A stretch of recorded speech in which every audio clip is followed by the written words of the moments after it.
listening to the Post-Apocalyptic Media Podcast, your weekly post-apocalyptic news roundup.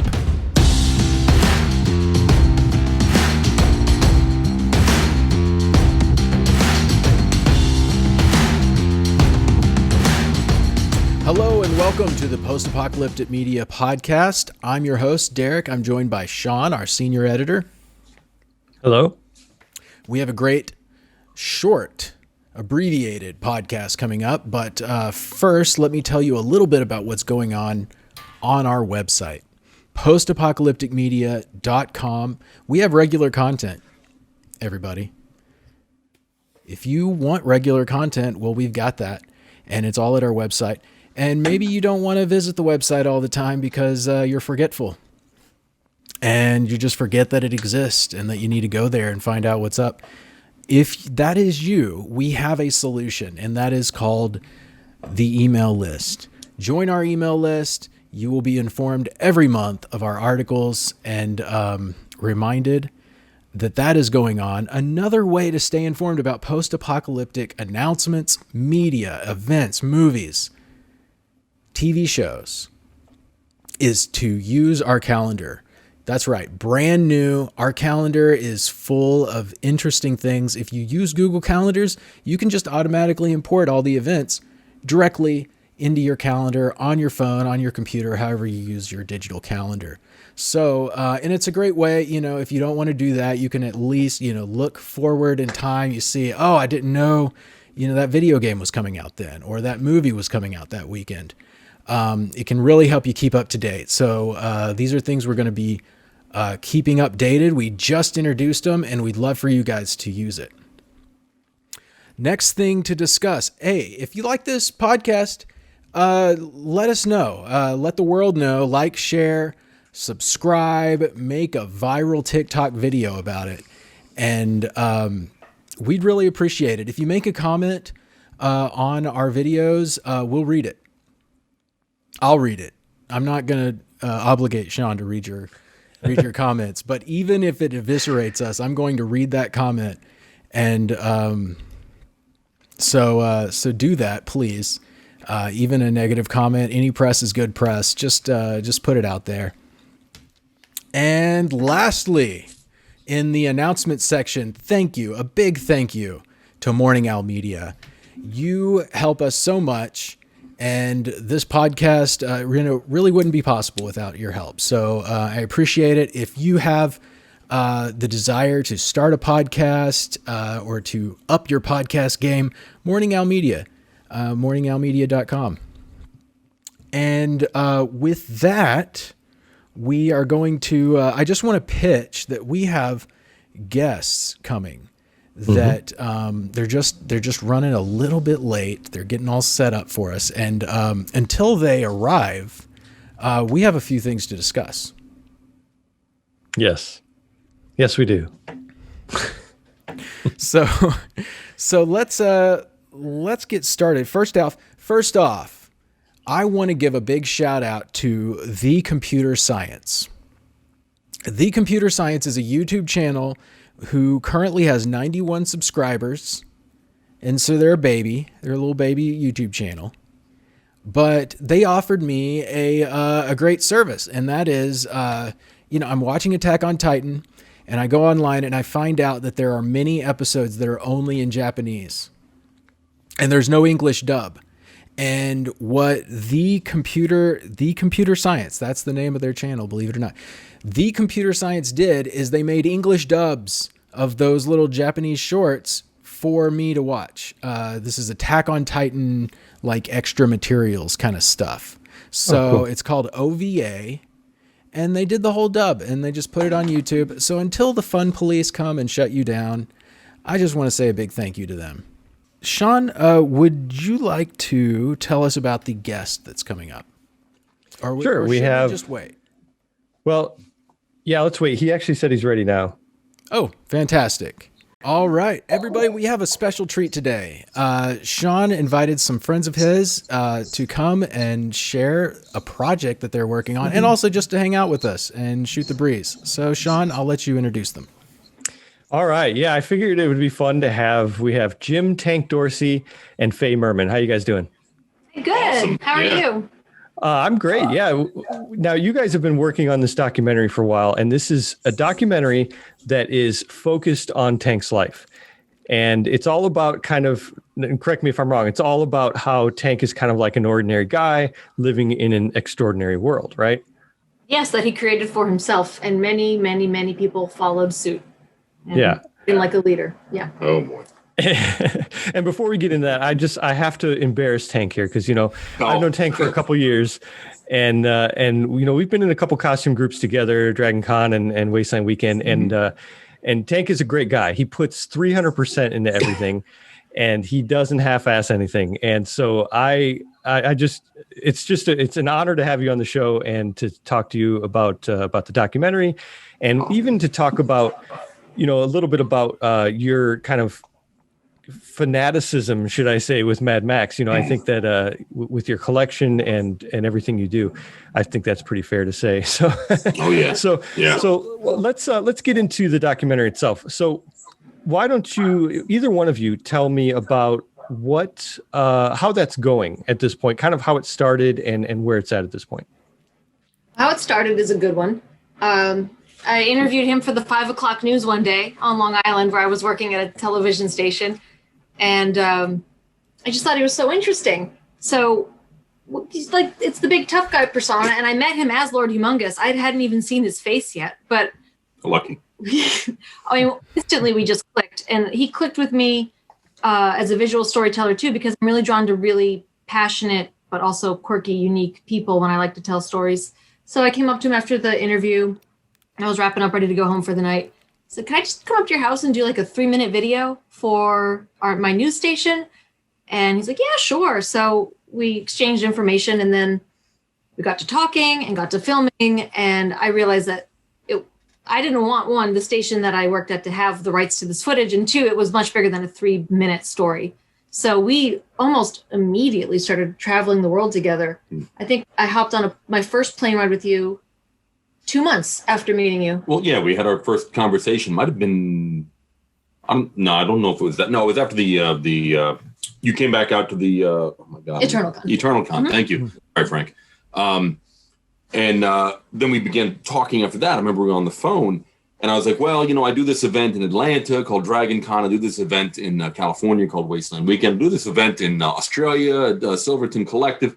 Would you be interested in going to any of those events to film this stuff? And you were like, hell yeah. So we did that for 2 full years.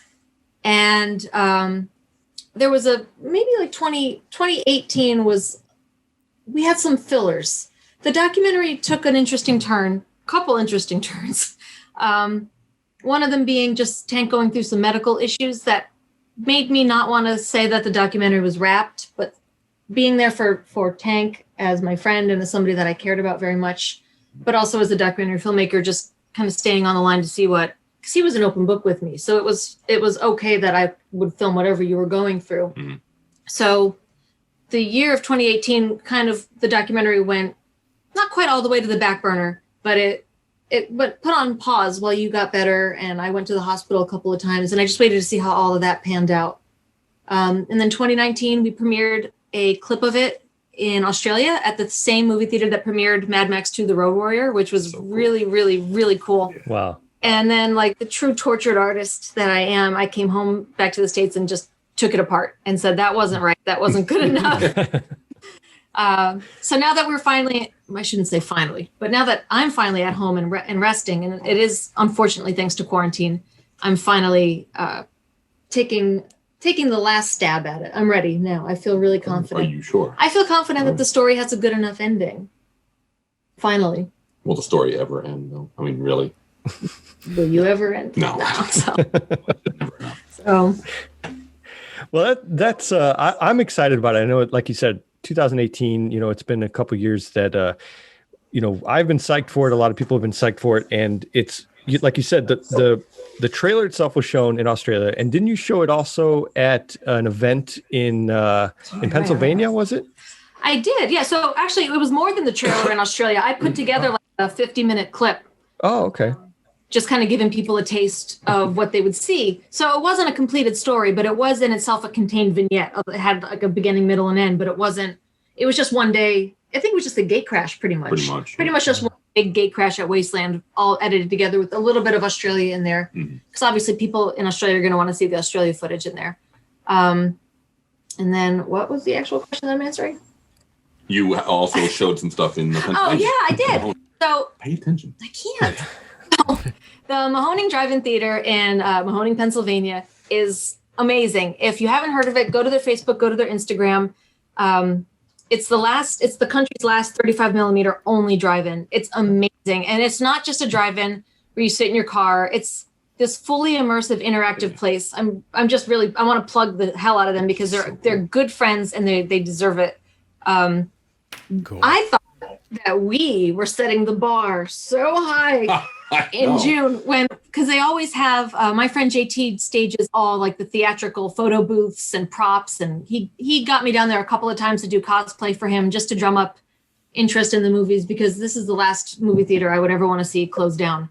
And it's not closing down because this year was like their banner record year. So they asked me to be in charge of a Mad Max event, and I rubbed that in Tank's face pretty good. That I got asked to be in charge of a Mad Max event and not Tank. But we played all 4 films on 35 millimeter. Oh, it was so cool to see the actual reels of the films. Like, wow. I took pictures. Yeah, that was really they obviously Jeff lets you in the projection booth and you get to hold out the reels and watch them wind them and do everything with them. Fingerprints all over. Yes, much fun. And we rallied the troops. We got some local friends nearby and some not so local friends that made a pretty good drive with their vehicles and their costumes. And we brought Tank's replica Wes bike, and we brought a Humungus banner and like some oil drums and skulls and whatever rusty metal. And I was like, wow, this is probably we had some of the best. On the this table. is probably the best photo backdrop they've ever had. And then like 3 weeks later, somebody literally built the cabin to Evil Dead, and I was like, well.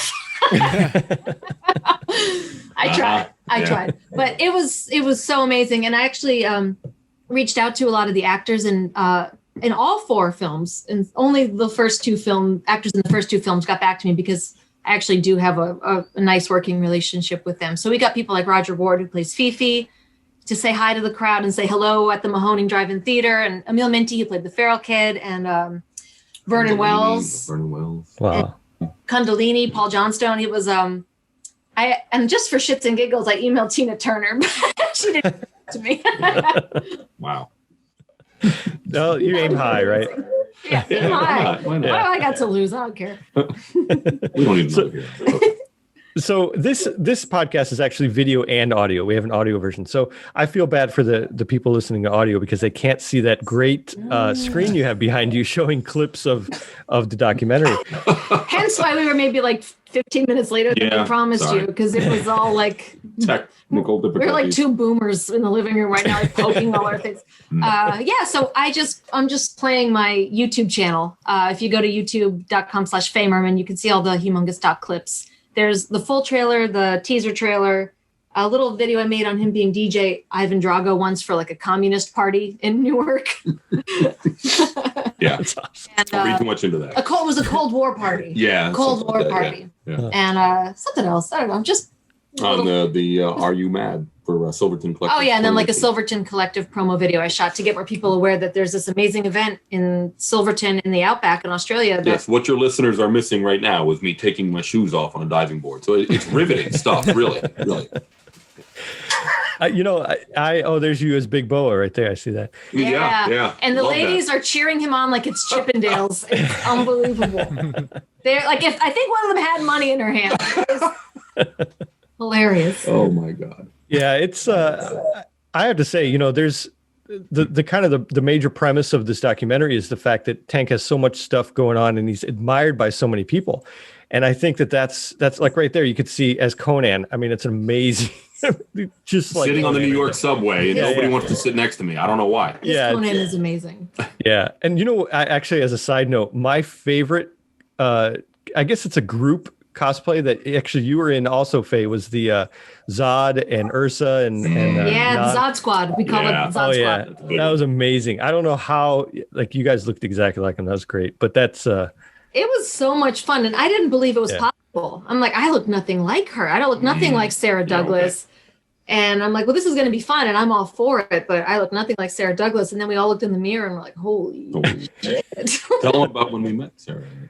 So we actually, this was the one time I egged him on to make an expensive costume. I normally am the one being like, please no, please no, please no. I was like, no, we really can't afford it. And, before you know it, I'm like, oh, yeah, I think we can do this. Well, we were at the Big Apple Comic-Con in Manhattan because I wanted to meet Sherilyn Fenn from Twin Peaks. And we saw this billboard advertising for Eternal Con that our friend Frank Patz puts on, and said Sarah Douglas and Jack O'Halloran and Jim, who played Jimmy Olsen, who was in Back to the Future. He was also going to be there. So I was kind of like the last straw. I was like, hey, buddy, come on. Like, let's put these costumes together. Let's go. Let's finally do it. So we didn't have our friend Jared with us, who plays General Zod, but the two of us went to Eternal Con 2018. And we finally made we strutted around and had our picture taken for maybe 2 hours, just completely, there nothing else we could have done. Everybody just took our picture for 2 hours, which was awesome. And we finally made it over to the far, far, far corner of the Nassau Coliseum where they were sitting. And we walked over and we were just politely waiting in line like everybody else. And I felt really bad about it, but we started causing a commotion. People were coming over and taking our picture right in front of Sarah Douglas and Jack O'Halloran's tables, where maybe we're 3 people deep in that line, not many people. And I felt really, really bad. I'm like, well, this just seems shitty that we're doing this. Then all of a sudden I feel this arm come around the back of my neck, and it's Sarah Douglas. And she goes, let's do this. And then all the cameras come out. Poor Jack. He has a hard time getting around at his age. And he practically hopped over the table with us. It was really cool. The sweetest people ever. Nice. Last I was wearing a wig, which was so kind of her, because I was fighting all morning with that wig, and I'm like, this wig looks terrible. And then she told me about how she had really long hair, and it was hard to stuff it all under there. And we were kind of commiserating about that, but it was really cool. I think the thing was, we were at that convention where several of our friends were there, and we walked right past them, and they didn't even recognize us. They had no idea who we were. That was pretty cool. Yeah. It's pretty cool. I'll talk to them anyway. Yeah. Now you're fraternizing with big stars, right? Exactly. All right. So optimistically, sorry to cut you off, Sean. Okay. Optimistically, when can somebody like me watch the documentary? I'm really hoping by next year. Right now, my laptop has been in the shop for a week. I finally sat down a couple weeks ago to try and finally, here I am. I'm going to edit this and get it done. I finally had it in my head. I felt like I couldn't. So many times I tried to sit down, and there's so many moving pieces and so many complicated ways it could have gone off that I could have told at least 7 different stories. So that was really overwhelming for me. And also I'm doing it completely alone, and I tend to thrive when I collaborate, but this is just me on my own time, with no budget. I'm not paying anybody. So it's just me. So that makes it harder too. And I get in my own head and I slow myself down. But anyway, your own worst critic. I am my own worst critic, which is why I ripped it apart when we got home from Australia. And there was nothing wrong with it, but it doesn't matter. It was just that good. And I still did not have the ending landed in my head, but I do now. But you have the closing shot. I do have the closing. She practically had tears in her eyes when she got the closing shot. It was pretty cool.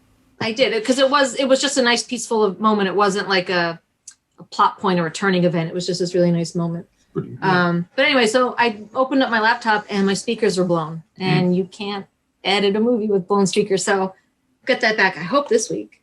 It's Tuesday. Yeah, probably. Oh, it's pretty quick. Yeah. And then you should have the movie by Saturday. Yeah, sure. On that. Next year. All right. Saturday next year. Just send over some Adderall. Fuck them. Watch what you say. A question that's on everybody's mind. Which is the best Mad Max movie? That's easy. I'm so tempted to say the wrong one. I'm so tempted to say the wrong one.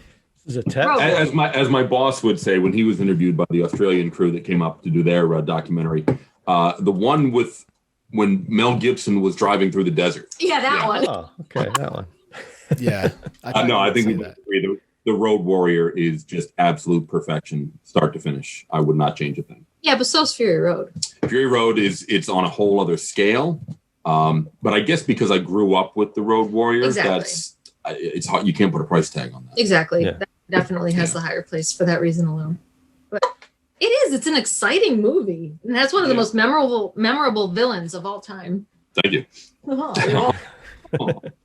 Who we're now good friends with, which is just hilarious. We'll wake up to Facebook messages from Kjell Nilsson from down in Australia. There's a picture on our refrigerator of me and him eating ice cream together, Baskin Robbins. I took them out for ice cream in Australia. I'm going to get the picture. Sure, why not? So freaking cute. So the people listening will have no idea what this picture looks like. I'm really sorry. You just have to describe it really, really well.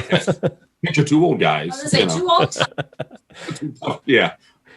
There we go. Oh, nice. Cool. Yeah. So he's in the documentary too, right? Oh yeah, big time. I interviewed him.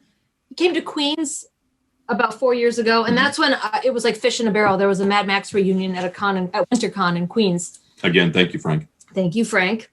And the next year he gave us a Blade Runner reunion, and I have footage of him high-fiving Rutger Hauer. It's just a bicycle and he high-fives me. he had bad knees, so we got around the con on a bicycle. And you have no footage of me eating his pizza, though. we did steal. Please don't tell people we stole his pizza. Don't do that. We didn't steal it. He didn't finish it. I finished it for him. I'm just, looking out. He did. He came out and I was sitting there eating pizza while Tank DJ'd as Roy Batty, which was fucking weird. And then pardon my F. And then he left his pizza there, and I was like, "Yeah, bro, I left his pizza there." Right there. I'm not too proud. And I was joking. Over. I mean, when you're hungry, right? Yeah. Let it go to waste. Yeah. But that WinterCon prior to that one, where the Road Warrior was, that was like fish in a barrel. I have interviews with Bruce Spence, Emil Minty, Vernon Wells, Kjell Nilsson, and I think that's Virginia it. Hay. I didn't I didn't interview Virginia Hay. I interviewed him for Carl's costume blog, but not for the doc. Right. She was, I think, too busy. She was like jam packed. Yeah. But like Kjell and I stepped away for a while. Vernon and I became like BFFs that weekend, and we still text, and it's pretty cute. Emil is such a nice guy, the feral kid. Yeah. Their tables for autographs and pictures were set up directly across the small corner of the room from Tank's Mad Max collection. So literally that whole weekend, I just had unlimited access to Tank and all his Mad Max gear and all of his friends in costumes, and then 25 yards away, almost the entire cast of the Road Warrior. And I just ping-ponged between the room for 3 days. Yeah. And at one point, I walked up to Emil's table. I was trying to get everybody rounded up for a group photo with your collection. And Emil sees me coming. Like, I'm walking towards him with my cameras, and he puts his hands on the table, and he stands up, and he looks me in the eyes, and he's like, "Yes, Faye, what can I do for you?" I was like, damn, bossing around the cast of Mad Max. Yeah. Behind you was like, what did he say? Okay. Well, all right. You guys, this is going to be a short talk, but it's not. Oh. So, at one point I was filming, it was you showing them the gun box. It wasn't like the big meeting. Okay. It wasn't the big meeting or even like the second big meeting. I think it was like a third, just you bullshitting with Kjell at Kjell's table. Third big meeting, yeah. The third big meeting. Yeah. And I'm standing there filming, and I'm kind of blocking the little passageway between Vernon Wells' table and Kjell Nilsson's table. And I'm just in the zone. I'm filming. I'm paying attention to everything. And then I just feel this presence come right up against my back and right in my ear. He goes, I hear all of a sudden Vernon Wells' voice go, "Move your ass." It's like, oh shit. I didn't know him that well yet, and that was still kind of scary. But not as scary as when we met the toe cutter. When we met the toe cutter, what were you going to say? No, that's what I was going to say. The toe cutter? Yeah. Tell them about the toe cutter. You. What? No, please. Yeah, what's the toe cutter? I know. So we were in Australia. It was my first time in Australia for the doc in 2017. I just filmed my first Mad Max Silverton Collective. And that's from the Mad Max Silverton Collective if you're watching the video. So we hopped around. We were in Melbourne doing Mad Max 1 filming locations and documentary stuff, and then the Outback for Mad Max 2 filming locations and documentary stuff. And then it was over to Sydney just for honestly some downtime. But we got in touch with Tim Ridge, who is Hugh Keys-Burns' friend but handler. Yeah. We're sitting at Tim Ridge's house, and just talking Mad Max. Eating Tim Tams. Eating Tim Tams, having tea, sitting at the kitchen table, talking Mad Max. And I have a chair in the kitchen where if I leaned back and looked that way, I could see to the front of the house at the front door. And I see this gigantic older fellow walking up the steps, and he's wearing blue coveralls, like working coveralls. Did I make up the utility belt? No. Okay, I swear to God, like I had like a fever dream of the utility belt. So he was wearing a utility belt and coveralls. And what was Reggie's wife's name? Mary? You're asking me? Oh, yeah. I'm the one who's bad with names. Right, so, sorry. Mrs. Rage. It's been a few years. Sorry. So I was like, excuse me, I think like a utility worker is coming to your house for something. And they're like, not quite. And then I look again and Hugh Keysburn is standing there. And I look at Tank and I'm like, holy shit, it's the toe cutter. Like, he's here for tea. And I was so scared of him. And I'm a sane and logical person. I can differentiate actors from movies. And he was such a sweetheart. He was soft-spoken, a man of few words. Like if you got him on the right topic, he'd talk to you. But like he's not just, I wouldn't say he was born with the gift of gab, but he was a very sweet, gentle man. Very. And we're sitting like this, talking, like he's sitting right next to me. And I laughed at something he said. And at one point he just looked over at me. He just gave me side eye. And that like triangle eyebrow of his just raised up, and he just looked at me with like this little grin on his face. And I was like, "Ugh." So please don't hurt me. We talked for probably a couple of hours. With you? Sure. That's what goes without saying. Yeah, right. At the table. And from time to time I would get little bits of the toe cutter for in sure. there. Like inside him. Like you could tell what he would tap into to bring that character to life. It was fascinating. Yeah. Interesting story. The only Mad Max films that he has seen is Mad Max 1 and Fury Road. The two he's No way. I've only seen the two I'm in. So when I talked about like the whole Humungus documentary, he's like, Humungus what? Yeah, he didn't know who Lord Humungus was. Yeah. No. Wow. Yeah. Did you tell him there is no such thing as Thunderdome? You just don't tell him about that one? Well, he had no idea what we were talking. Thunder what? What are you saying? So, No. what a day that was. Yeah. We are having this discussion on the day of the election. They are tallying votes right now. We are first and foremost a post-apocalyptic site, so I think I would be remiss not to ask. In this context, how concerned are you about coming civil unrest in the next couple weeks? Wildly. Mm-hmm. And I hope I'm wrong. I hope we're both wrong. Mm-hmm. All year I've been thinking this feels like we're actually, because you can joke about it, like, oh, it's the end of days, oh, it's this, it's that. But this is the first time ever all year long I felt we are actually towing a very thin line between real societal unraveling and just what we would joke about otherwise. Right. Yeah, a lot of people are feeling it. I mean, we went to the grocery store Sunday night after we came back from a trip, and we dropped a lot of money to load up on supplies. Just Smart. Just food. I mean, just stuff to keep us at home and safe and comfortable. Yeah, better to be prepared than not. We live in an isolated area. Yeah.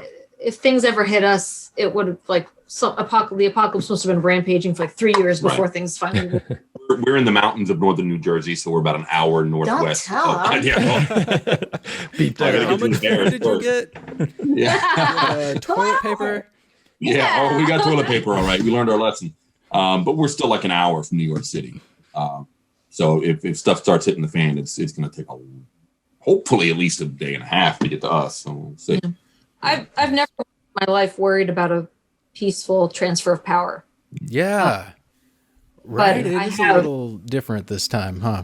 Yeah.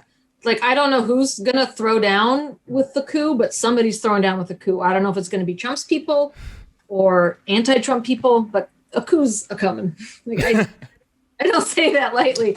I'm worried. It worries me. My 11-year-old nephew has been texting me for the last hour, like, Trump's up 70,000 points. Trump's up 120,000 points. I'm like, oh, pumpkin pie, like, you're 11. Yeah.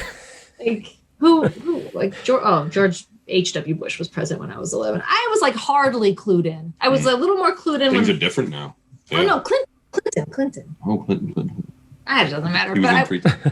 Yeah, Clinton. Mm-hmm. Bill Clinton shows up like Beetlejuice. He's not like Candyman. Oh my God. Anyway, I don't know. I remember hardly being clued in. My parents took us to a couple Clinton rallies, but it was because specifically Bill Clinton was promising to save the Army depot where my dad worked. So we were going to all these rallies to make sure that my dad's kept his job. And I just can't imagine being that scared at 11 and he's so in touch with the world. And it's that generation I fear for the most. They're already, they had so much taken from them this year. Oh yeah. Quarantine and COVID and school and friends and this scary political climate that they can't even escape by going out and playing in the woods with their friends or running around like kids should be doing. It makes me nervous and it makes me sad. I try not to let him know how nervous I am or sad I am for him. I'm just trying to be there like, don't worry, stay positive. But I don't know. Yeah. We'll find out soon. Yeah. Stay tuned. Yeah, stay tuned. Well, thank you for opening up about that and discussing that earnestly with us, because I think it's something we ought to be aware of and just be prepared. It's always a good idea to be prepared no matter what's going on around us, because let's face it, there are nuclear bombs pointed right at our heads at every moment of our life. We really can't get away from the fact. It's true that we're just a step away from that happening in our world. And so, be prepared, be ready for it. But at the same time, we've got to live our lives to the fullest. And we have quarantine to play around in. Come on, let's get back to it. I was reading something interesting this morning, and after that, I was really trying hard to stay off my phone. But it was something they had eloquently put into words, something I had been toying around with. And I'm not going to do it justice because I'm not going to quote it verbatim, but it was something to the effect of, sometimes when things feel like they're unraveling, they are unraveling, but they're unraveling because you can't build something new until something old crumbles. So this could be, another way to look at this is just a metaphorical apocalypse. Just the way things were that were just clearly not working have finally reached a breaking point. And certain institutions and certain things are crumbling. Certain people are more aware now. Many more people are just more connected and unified against a lot of things that the current president, whose name I can't say, this is a dirty word, that he's been shoving in our faces, like racism and anti-immigration and just these, in my opinion, only just these terrible policies. And I think a lot of people have come together and united against that and are trying to form something bigger and better that works better and that teaches children actual history instead of this like whitewashed patriarchal version of history, all the way up to systemic racism in police. I know we're really going far off the deep end here, but in the police system, I think it's time a lot of things in this country did unravel. So maybe we'll have a real apocalypse. Maybe we'll have a metaphorical one. Grab your. We could build something new together. Grab your other hot pants. Let's go. Yeah, those unrealistic clothes and it was get out there. Amazing when COVID first really hit.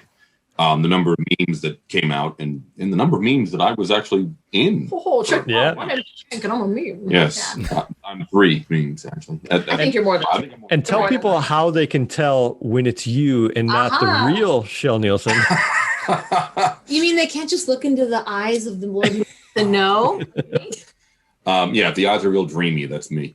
I have one tattoo on my body. It's an old punk band called the Misfits. Probably a lot of people have heard of them now.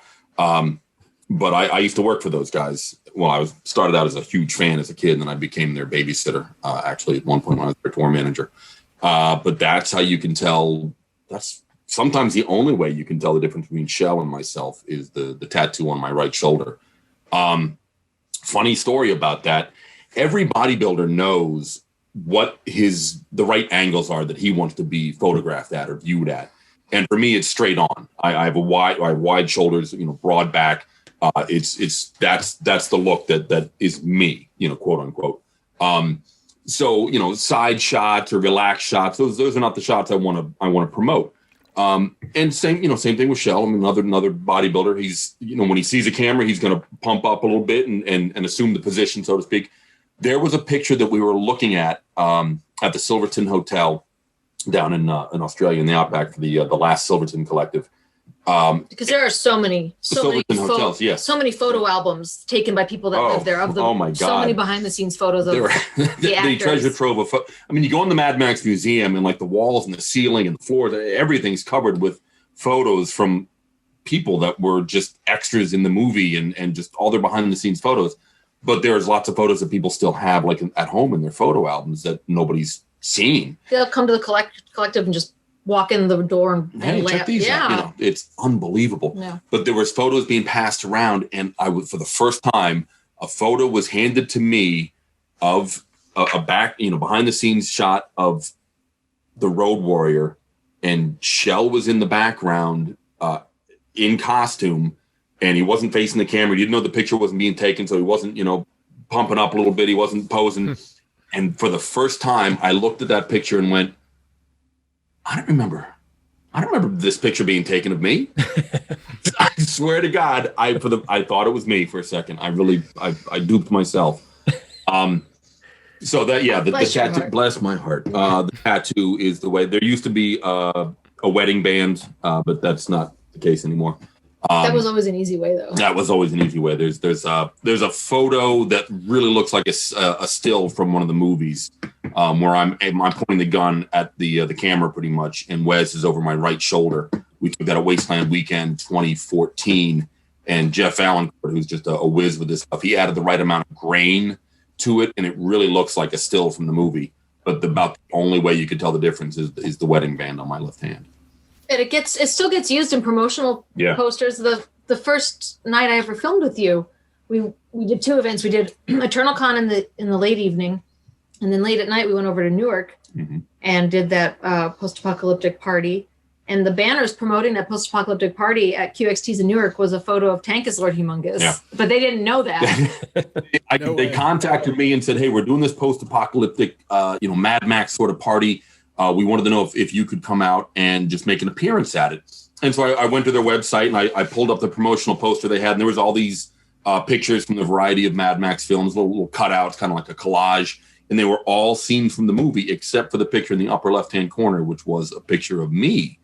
And I said, well, I guess I have to be there because you've got me on the poster. So it goes without saying.